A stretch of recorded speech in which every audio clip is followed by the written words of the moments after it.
90th minute winner. Wow, what a way to win the game. Yeah, if you'd heard me on the 80th minute, I did say to him, this is our time, 12 minutes towards the end of the game. We score a lot of goals and a lot of important goals. There's another one today by Cabs, and yeah, it's no better. I felt for 60 minutes we were probably fifth best. I don't even think we were second, third and fourth best. I felt we were fifth best. I told him at half time in no uncertain terms. The shape change helped, going to the back four, putting Shabu up down the left hand side. He was becoming a threat and pinned back Bradley, and then Kiernan had to double up with him. So the shape change helped definitely, and it put us on the ascendancy. We had 4 corners within 3 or 4 minutes going 4-3-3. So yeah, they dealt with us for 60 minutes. They're the first team to make us change our shape to sort of affect a game, let alone see out a game, and it's a massive win, big win. But we parked out. We got Barnet coming to town on Boxing Day. It felt to me in the first and second half as though Harrogate started the stronger, but that your side really took the momentum in both of those 2 halves and then ultimately went on to win it in the end. How did you feel it went? I don't think we took any momentum in the first half. We scored a goal against the run of play, which we haven't done ever. We're normally the team that dominate and then don't get the goal, but we did, and they didn't go and score. From a throw-on in the far corner, we don't deal with it. They switch it, and then they get a free kick. We all switch off like a bunch of 8-year-olds, and they go and play nice and short and then score an unbelievable goal that deserves to get something from a game of football. And then they started the second half like they did the whole of the first half. And I'm watching it, and I'm saying to Vic and Cameron, we need to change it, because at the minute, all it looks like is we're going to get a hand into, whether it's going to be 2, 3 and 4. We make the change. I thought Shakesy done a fantastic job in Boreham. I think Shabu going out to left hand side. He got Cad back through the middle because he was playing in an area where I didn't need him. And I think we took the ascendancy probably on the 63rd, 64th minute. Then it became a bit of an NBA game in the 70th to the 75th minute where they had an opportunity, we had a chance. And then I felt we was a team that looked likely to score. And fortunate enough that Shabu's took his shot. You've got Smith has done the block, wrong-footed Belshaw, and Cabs has gone and slotted in. So look, I'd take it. I'd rather be on the end of a 2-1 win in late stages than a 2-1 loss, and that's 8 now unbeaten. That's put us in the playoffs, and we go into the Christmas period with the focus that, yeah, can we stay there? You've got a lot of games in the Christmas period, and not the biggest of squads. Of course, you've lost Sorba Thomas. You've got him out for 2 more games now.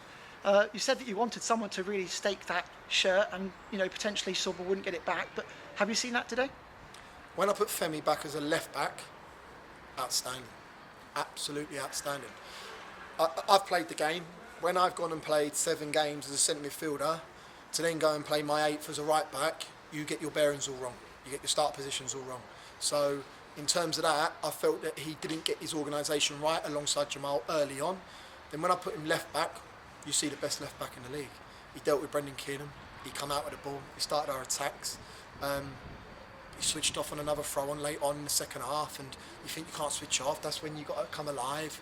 But we've won a game of football. Jamal Fifield's probably going to be upset that I've pulled him from the team. But tactically, I felt that was going to be the change that needed to get us on the front foot, and it happened. So I've rolled the dice and I've got away with it. For me, we've won a game of football. 3 points is the greater good.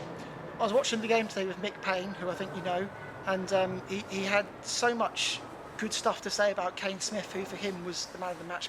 What did you think of Kane's performance today?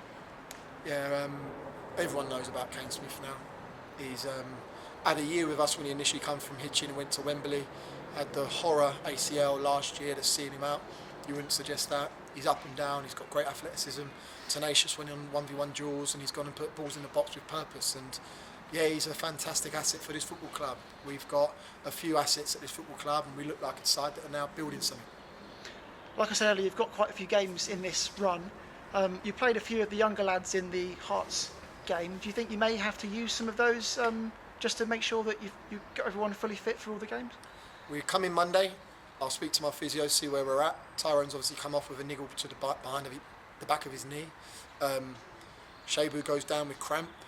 Cabs looks like he's tired. It's been relentless. The National League's relentless. Every manager talks about it week in, week out. We've got now the 26th, 28th, the 1st, the 4th. It's going to be a massive period for us, and we need to make sure that we have all the bodies available, and that will be catered in terms of the sessions that we offer up. how we go about our productivity in terms of organising ourselves. But yeah, I've got 16 currently available until I hear otherwise. I've got a Charlie Wickham, a Luke Garrard, who are both England internationals, a Hamza Semakula, who's also an England international, are waiting in the wings. And if they get an opportunity, brilliant, absolutely brilliant. But for us, we know we need to do some business in recent weeks to try and aid and support the group that we've got out there currently, and that needs to be better than what we have in the building. And who knows? Finally, eight games unbeaten now, and into the playoffs. You must be really happy with that. I'm very happy. Listen, we didn't start the season correctly. We didn't get the points that I wanted. I believe it was 7 from the first 5. That's not a good start. I think we've gone on a run now where we've got 25 points from 13 games. That's championship form. To be unbeaten in 8 games, I think the catalyst was down at Yeovil with the shape and personnel change, and we haven't looked back since. But football can always kick you in the proverbials, and we need to make sure we're focused for the Barnet game on Boxing Day. And listen, I parked the game on Saturday against Royston. I'm parking the game against Harrogate now.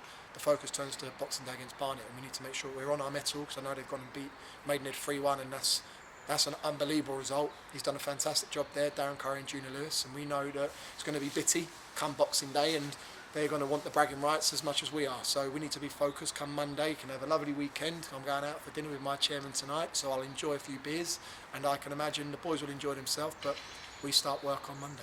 I'll ask you one more cheeky question. Cheeky. What are you going to do for Christmas? You going to have a good time? I'm going to have a great time. I've got 2 beautiful kids, and I can't wait to spend my time with them. Excellent. They're going to get some good presents. I don't know about that. I've got the money. Nice one. Well, thanks for talking to us, Luke.